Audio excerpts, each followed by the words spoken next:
Hoy vamos a ver la Rusia contemporánea, ¿qué fue de ella? Último programa de la serie.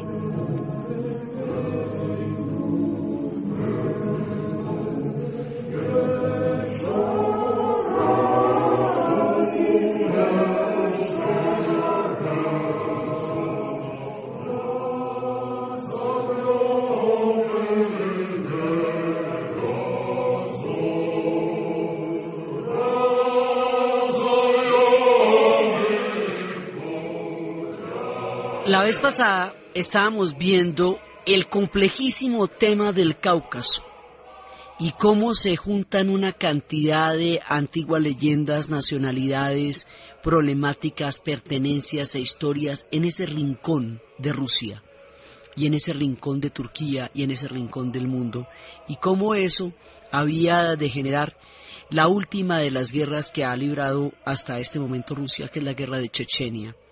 Y cómo se genera un problema de nacionalidades sumamente fuerte ahí, que involucraba a Georgia, que involucraba a Abjasia, que involucraba a Osetia, Osetia del Norte, Osetia del Sur. Estábamos viendo ese mosaico de pueblos y civilizaciones, de las amazonas, de los ingushes, de los chechenos. Pero a todas estas, ¿cómo nos queda Rusia ya para terminar? ¿Cómo quedó en términos de todo? Entonces, eso es lo que vamos a ver hoy. ¿En qué quedamos? Quedamos en lo siguiente. Después de terminada la Segunda Guerra Mundial, y después de terminado la Guerra Fría, y después de terminado todo lo que ha pasado en los últimos años, en los últimos 20 años después de la disolución de la Unión Soviética, ¿cómo queda Rusia frente a Europa? Ya en este momento Rusia deja la antigua idea de seguir avanzando sobre Europa. Ya no lo va a intentar más. Ya no va a avanzar sobre Polonia. Ya no va a avanzar sobre Europa del Este. La Europa del Este se integró a la Unión Europea y se volvieron pueblos europeos, y así los europeos occidentales reconocieron que una parte de la cultura europea es eslava y admitieron a los pueblos de la antigua Europa del Este dentro de la Unión Europea. Eso hace que por ahí ya no se pueda meter Rusia y que las diferencias con Polonia las tenga que saldar de una vez por todas. Recordemos que Polonia fue disuelta como Estado nacional durante la época de Catalina, luego volvió a aparecer después de la Primera Guerra Mundial, y luego la repartieron antes de la Segunda, la invadieron durante la Segunda y después la anexaron después de la Segunda Guerra Mundial, y hubo 48 años de comunismo, y ellos fueron los que empezaron la pita que habría de tumbar a la Unión Soviética y a la Europa del Este. Bueno, ya pasó toda esa agua bajo el puente. Ya pudieron pedir públicamente las disculpas por lo de Katyn. Les pasó pues esta embarrada tan grande que el presidente y el gabinete se hubieran accidentado en el avión que justo iba a aceptar el homenaje de las disculpas sobre Katyn. Pero ya Polonia no es el tema. Los polacos ya son polacos definiendo su historia. Rusia no se va a meter por ahí, y todo esto se va viendo en el desfile del Día de la Victoria con que habíamos empezado nuestra serie, porque el desfile del Día de la Victoria es la saldada de todas las cuentas con todo el mundo. Aquí hay un montón de cosas que se han ido arreglando. Entonces ya el hecho de que los polacos hayan decidido desfilar el Día de la Victoria el 9 de mayo del 2010 quiere decir que ellos aceptan las excusas y aceptan, digamos, entrar en buenos términos con la Rusia actual. Entonces ahí salvamos un problema gravísimo que teníamos desde la temprana formación de la nación rusa. Si bien Rusia no se puede meter a avanzar por Europa, Europa tampoco se puede meter a avanzar por Rusia, porque a Rusia hay que respetarla. Entonces, truquitos como tratar de meter a Georgia a la OTAN, pues no se puede, porque precisamente el apoyo al levantamiento de Osetia del Sur era una manera de decir: nosotros le podemos desmembrar a Georgia por Osetia y por Abjasia si se ponen ahí de chistosos a meterse a la OTAN. El escudo de misiles que querían poner en Europa del Este que para protegerse de los iraníes, cuando el único límite que hay en Europa del Este es Rusia, pues tampoco. O sea, ni Rusia se puede meter con Europa, ni Europa se puede meter con Rusia. Y eso ya nos va quedando clarito. Rusia es de nuevo una potencia, y las cosas ya no están para que se aprovechen de ella, pero tampoco para que ella intente seguir expandiéndose por Europa. Los dos experimentos ya probaron su capacidad de horror y de dolor para el mundo, y parece que ambos aprendieron de sus respectivas lecciones.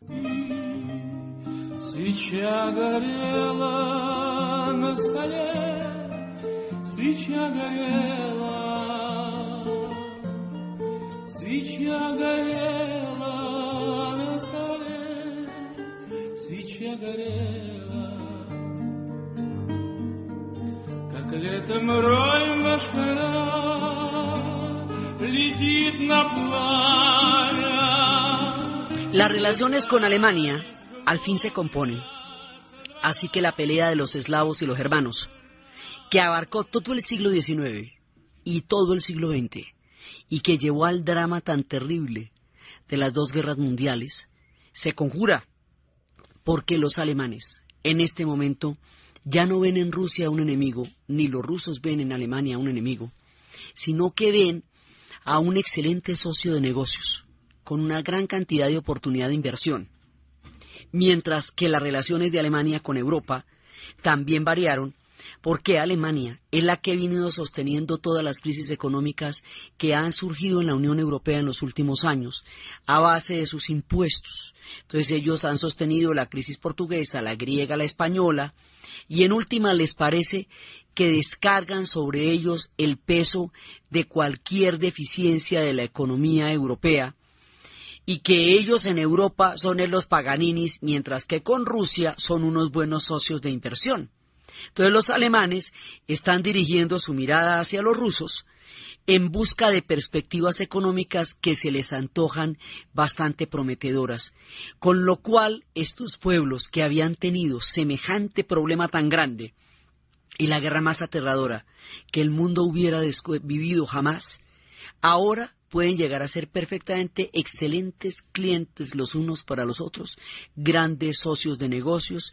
Quiere decir que heridas que el mundo no es capaz de imaginar siquiera, se pueden cerrar al cabo del tiempo y se pueden volver otra cosa, se puede resignificar el más profundo y el más terrible de los odios y convertirse en otra cosa totalmente diferente. Entonces, ya la relación con Alemania va a cambiar. La relación con los Estados Unidos también va a cambiar, porque ya no es el enemigo de Estados Unidos, porque es que ahora surgieron otros enemigos para Estados Unidos, que es todo el Islam asiático, y frente al Islam asiático, el carácter cristiano ortodoxo de los rusos finalmente se aproxima más a Occidente que el carácter islámico de Irán, o de Irak, o de Afganistán. Es más, tienen en común el Islam asiático del centro del Asia, que es Afganistán, que también fue en su momento un gran descalabro para los rusos, y por eso es que los rusos les dicen páreme bolas. Entonces ahora el eje de los conflictos ya no está gravitando en Rusia, sino más allá, allende las grandes planicies del Asia Central. Entonces la relación con ellos cambió. Ya tocó cambiar todas las miniseries. Ahora ya no pueden ser, eso sí es gravísimo para Hollywood, como habíamos visto, porque todas las miniseries los malos eran los rusos, y ahora pues ahí los ponen de mafia rusa como para no perder la costumbre. Sí, siempre los ponen como traficantes de seres humanos, pero en todo caso, primero, sí existe un fenómeno de mafia, pero eso no es todo lo que es Rusia. Rusia es mucho más. Y segundo, toda la plataforma de la Guerra Fría que había dado pilar a la mayoría de las series de la televisión en Estados Unidos, pues ya no es así. Ya les toca inventarse otro arquetipo de los rusos, porque esos que eran ya no son los rusos. Entonces Estados Unidos cambia. Ahora, cada uno de estos cambios se ve en el desfile de la victoria. Los Estados Unidos por primera vez desfilan en la Plaza Roja el día de la victoria. Los polacos aceptan las excusas el día de la victoria. La canciller alemana, Angela Merkel, va a la Plaza Roja el día de la victoria. O sea, todos los antiguos enemigos van a desfilar el día de la victoria, a los 65 años de terminada la Segunda Guerra Mundial, que era el momento en que Rusia realmente podía celebrar su cambio de milenio, porque en el año 2000 estaba, como habíamos visto, en una situación terrible y no tenía cómo celebrar con la pompa con que el resto del mundo recibió el comienzo del nuevo siglo. Así que ellos, finalmente, su siglo, el divino, como ellos querían, eso va a ser el desfile de la victoria a los 65 años del final de la Segunda Guerra Mundial. Y el día de la victoria van a tocar en el Mariinsky la Sinfonía número 7 del Cerco de Leningrado y una cantidad de historias de sufrimiento y dolor que el mundo ignoró serán entonces conocidas para todos porque estaban ocultas detrás de aquel mundo enigmático, y el mundo que había conocido todo lo que fue Stalingrado no supo la agonía de Leningrado, y ese día se toca en el Mariinsky la Sinfonía número 7 del Cerco de Leningrado del maestro Shostakovich.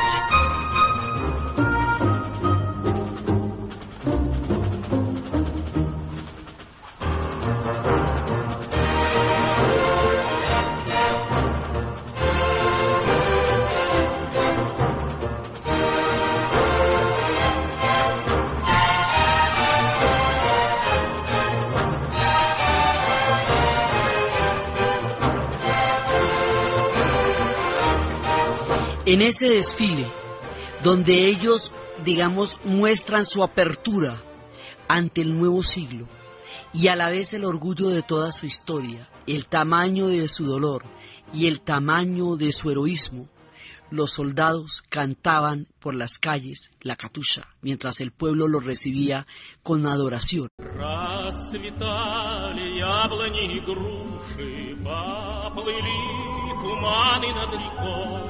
Выходила на берег Катюша, на высокий берег, на крутой.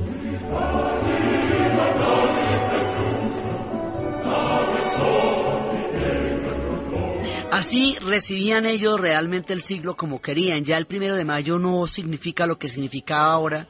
Antes, ahora solo, el día de la victoria, acuña todo el sentido de orgullo que ellos han tenido como nación por la gran guerra que libraron. Entonces, por eso es que el Día de la Victoria es tan importante, porque ahí reciben el siglo XX una década después, pero con todos los hierros como ellos querían, con los desfiles, con toda la plaza, con todo. Ya Putin ha creado toda la sensación de potencia.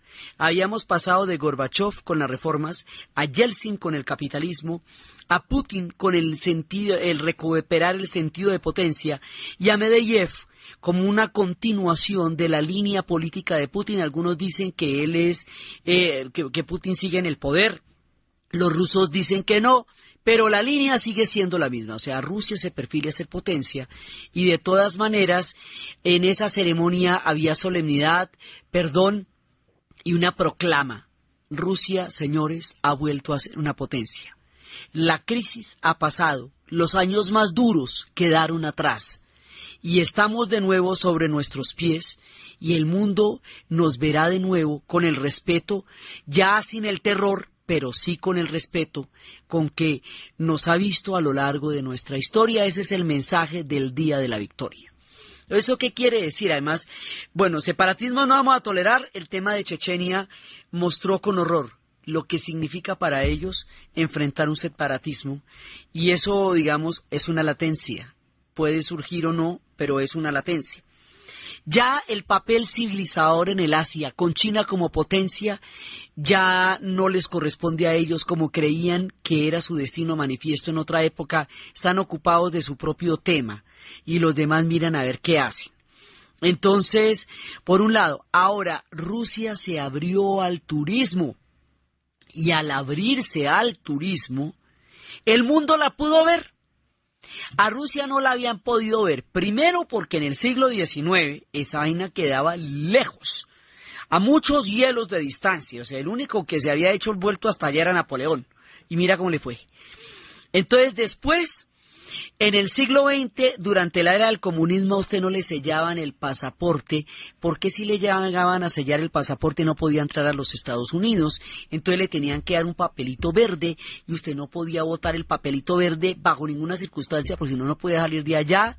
Era la cosa más misteriosa, solo podían ir los que estaban ligados de una u otra manera con las élites del Partido Comunista en el mundo. Entonces tampoco se podía ver. Ahora se abre al turismo y el mundo descubre que todas las tendencias del arte también las vivieron las rusas, que todas las influencias los vivieron los rusos, que el Renacimiento, que el Barroco, que las vanguardias, de las cuales ellos también son grandes protagonistas, que allá van a estar los grandes pintores, mejor dicho, todo el arte ruso, con todo su bagaje, en todo su esplendor y en toda su intensidad, queda abierto para los turistas.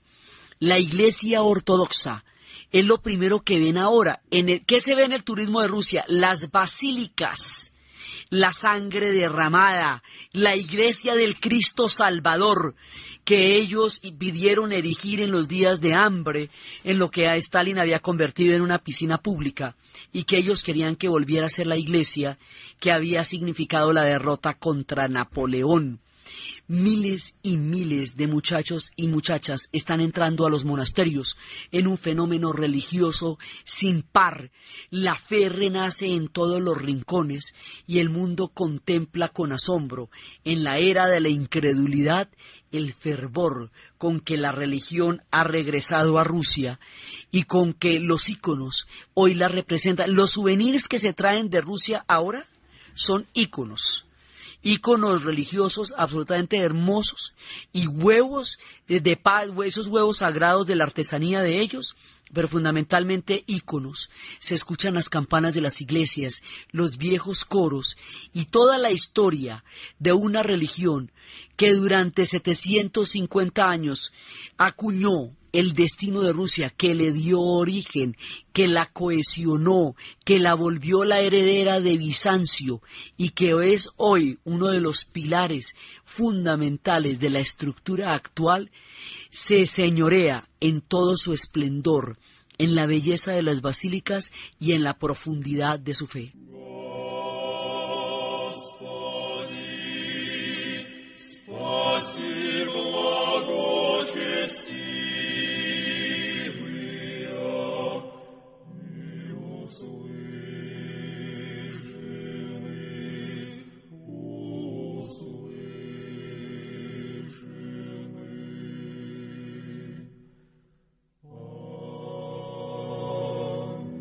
Hoy por hoy, las basílicas están como nunca resplandecientes, doradas, magníficas, con un testimonio de lo que significó para ellos los 70 años de prohibición religiosa en Novgorod, donde fueron arrancados muchos íconos durante la era del comunismo, cuando las iglesias fueron convertidas en talleres y en panaderías. Están puestas las condiciones en las cuales se dejaron como testimonio de lo que pasó en la época en que se prohibió la fe.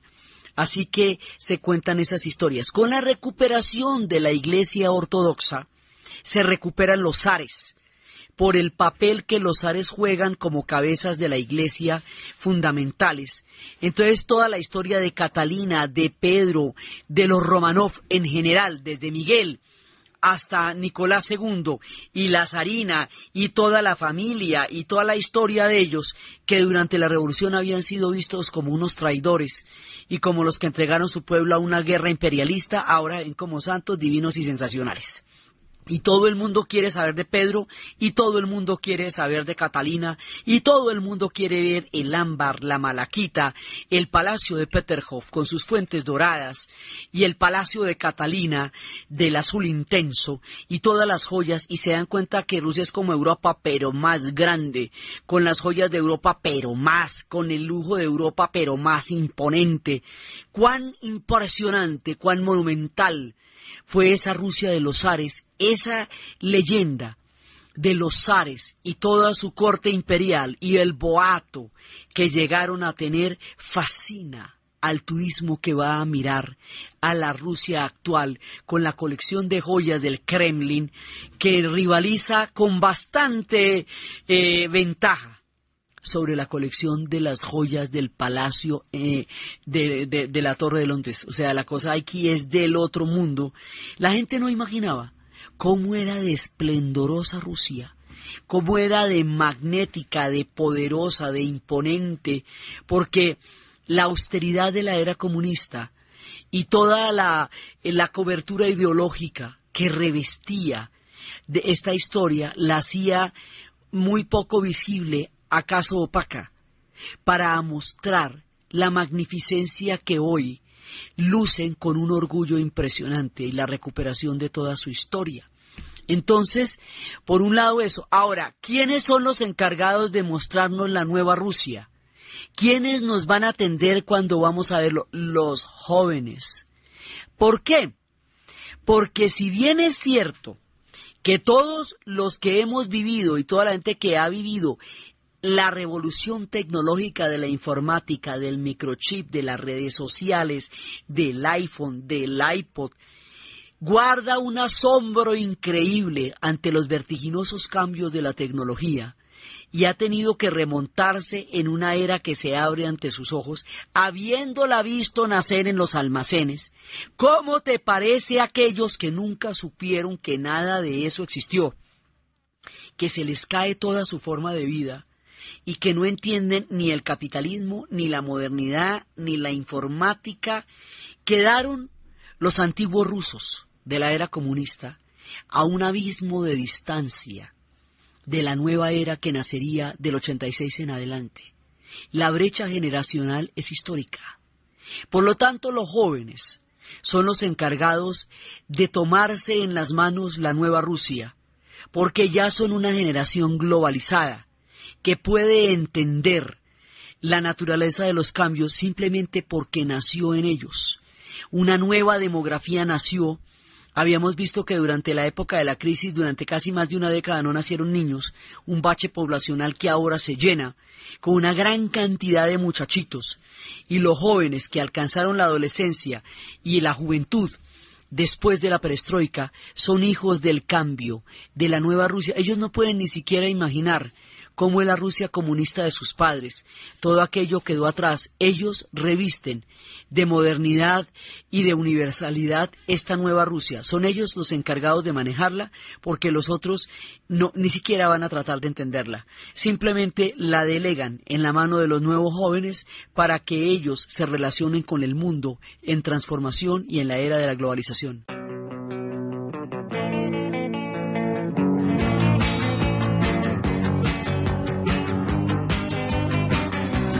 Estos jóvenes vieron o nacieron después de la caída del muro de Berlín.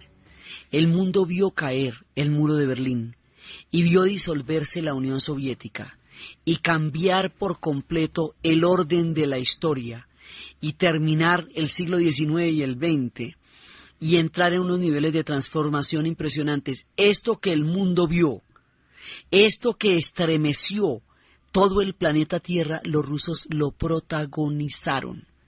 Ellos y toda la gente de Europa del Este. Y el maestro Rostropovich dio fe de ello, tocando en su momento frente al muro de Berlín que caía.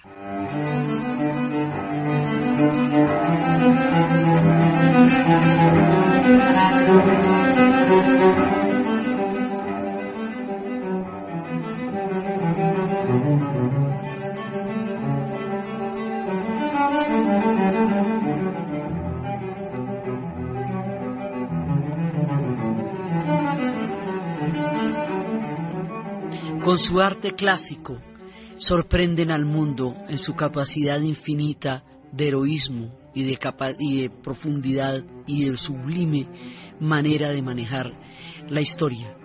El comunismo, como habíamos visto, queda en la pregunta, porque ellos lo representaron, y de todas maneras los valores y los ideales de justicia que representaban el comunismo, en una era en que el capitalismo se hace totalizante, siguen siendo una punzante pregunta frente a las desigualdades, a la disminución de los derechos y a la rapacidad con que el mundo se manifiesta ahora frente a los trabajadores, a los obreros, a la pobreza y a todas las injusticias que en un momento dado el comunismo como ideal representó, pero también frente al terror que también llegó a tener en su momento dado y que nos había llevado a los gulags y nos había llevado a las purgas. Una y otra cosa gravitan en las preguntas de la historia.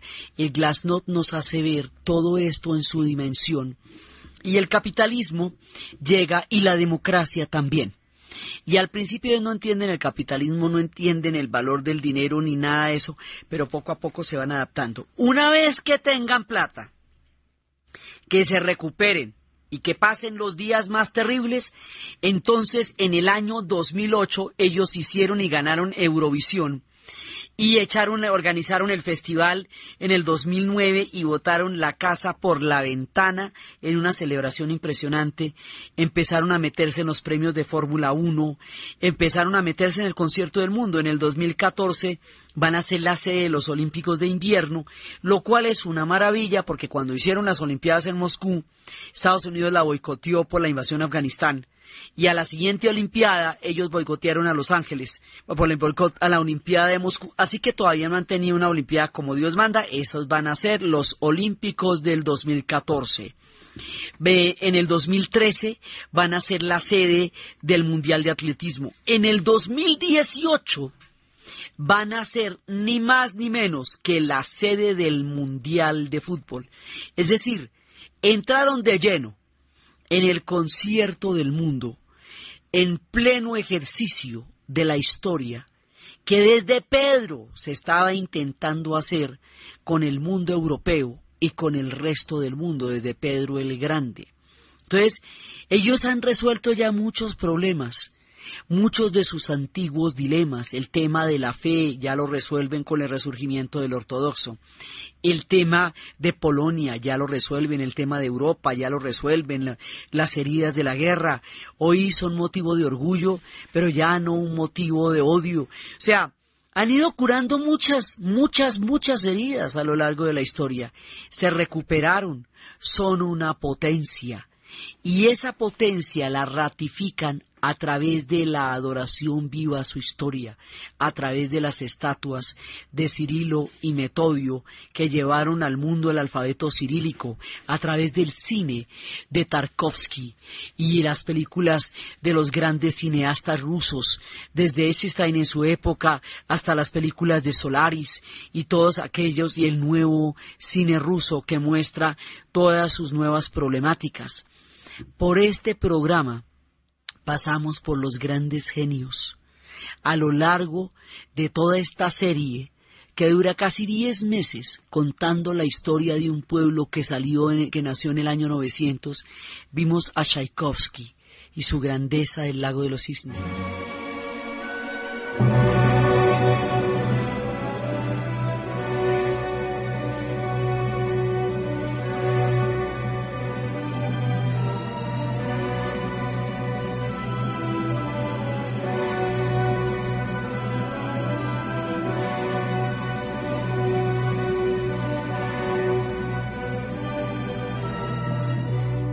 La fisionomía de las ciudades rusas se transformó muchísimo.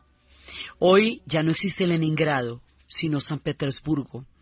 Y en los antiguos edificios, donde antes estaba la característica arquitectura de la era del estalinismo, se yergue el escudo de la Mercedes, como una gran ironía de la historia.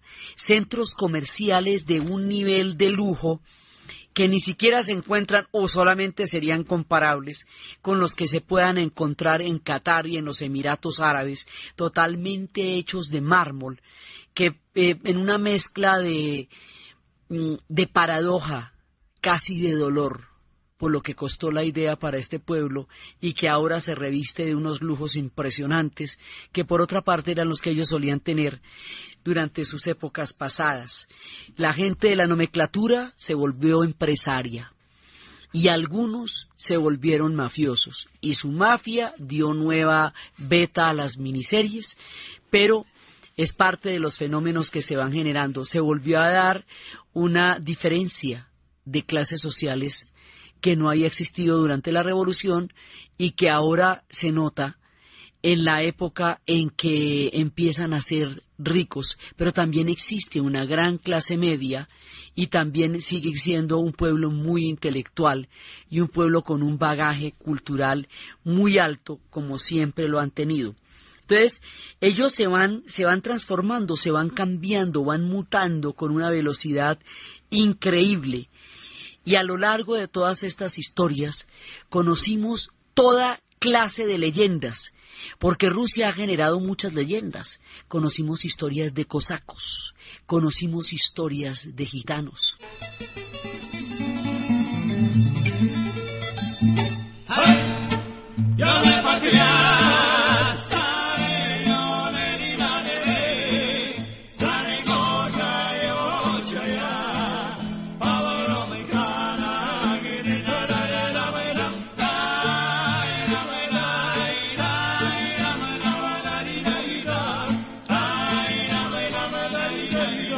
Conocimos historias de judíos, conocimos también toda su antigua y nostálgica música de balalaicas.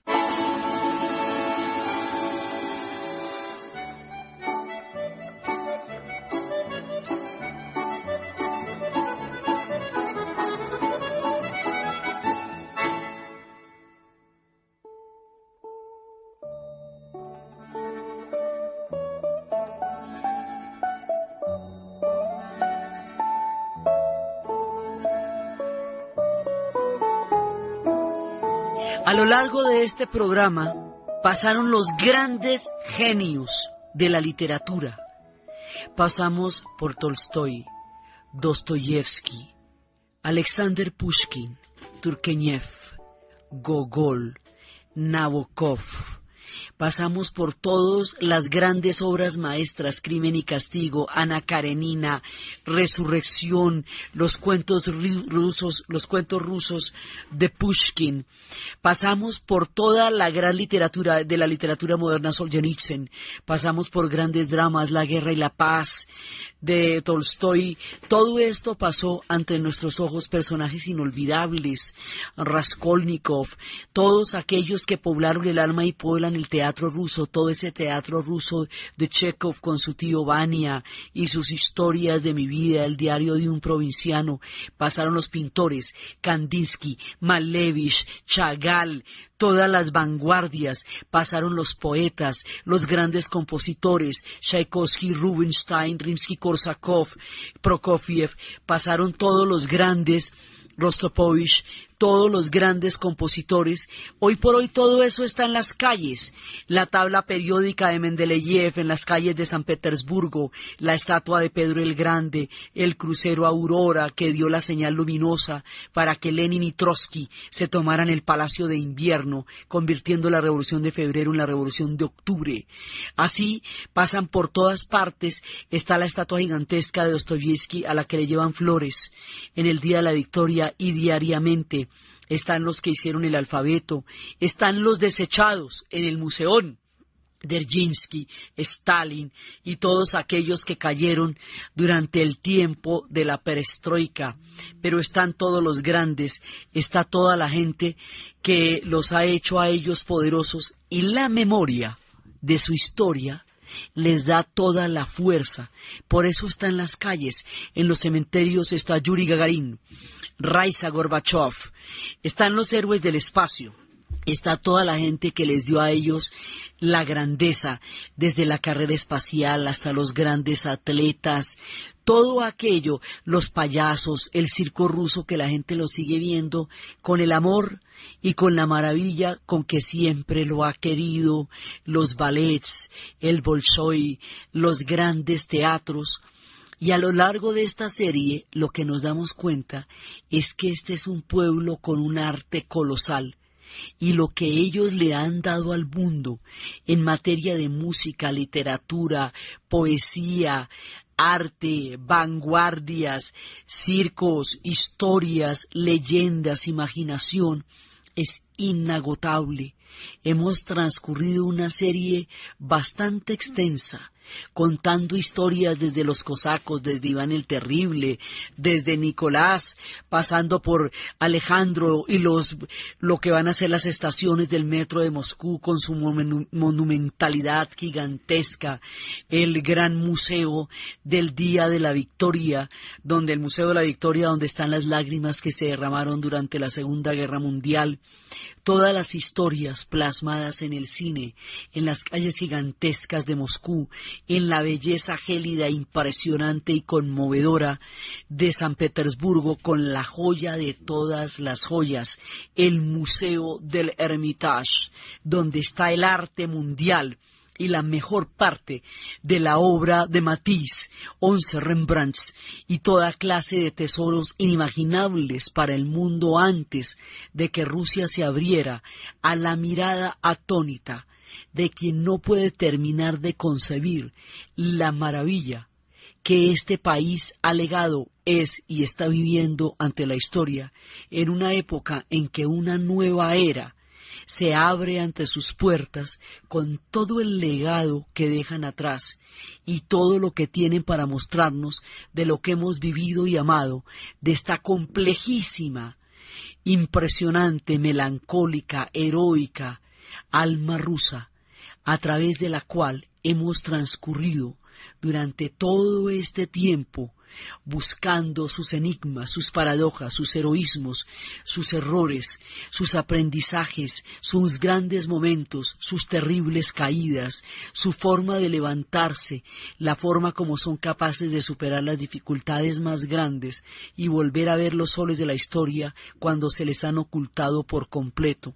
Un pueblo admirable, con toda clase de artes y tesoros, con recuerdos ambiguos para algunos que sufrieron las botas de su régimen de terror, pero también gratos para otros que nos hemos beneficiado de toda la belleza de su cultura, con lo que han significado en el mundo de las utopías, con lo que han significado en el mundo de las transformaciones, con el papel absolutamente definitivo que jugaron en el siglo XX, que lo empiezan y lo terminan, con el enigma de los tiempos que vienen, con su relación con Europa y con todo lo que aún nos queda por aprender de este magnífico pueblo, damos por terminada la serie de la historia de Rusia. Entonces, desde los espacios de la Rusia ortodoxa, de los cosacos, de la Rusia heredera de Bizancio, de los tiempos de Iván el Terrible, de los zares, de la revolución, de los poetas, de los pintores, de las casas del terror, de los gulags, de las vanguardias, de la nueva Rusia, de todo su lujo, de Gorbachov y sus paradojas, de Putin y su sentido de imperio, de todo aquello que ha significado este mosaico sentimental e histórico que ha sido recorrer la historia del pueblo ruso desde el año 900 hasta nuestros días, en sus desfiles, en sus victorias y en todo lo que han conquistado en esa alma compleja, poética y poderosa, en la narración Diana Uribe, en la producción Jessit Rodríguez, y para ustedes, feliz fin de semana.